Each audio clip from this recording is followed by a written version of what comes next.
What up, guys? This is my Canon Typhoon intake. This filter has been on here for 60,000 miles. As you can see, it's pretty dirty, and to clean it they recommend you wash it and then you use some oil. I don't want to use oil, so I went ahead and bought Takeda dry air filter.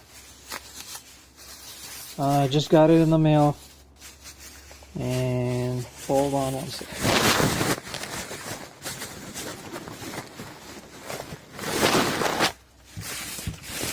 Here it is. So supposedly it's a 3-stage filter or whatever.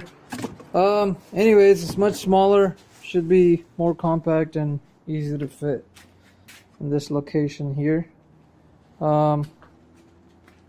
I'll see if I see any difference.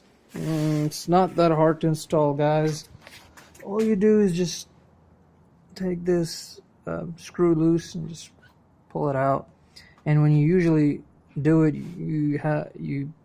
it's good to go ahead and clean your mass airflow sensor,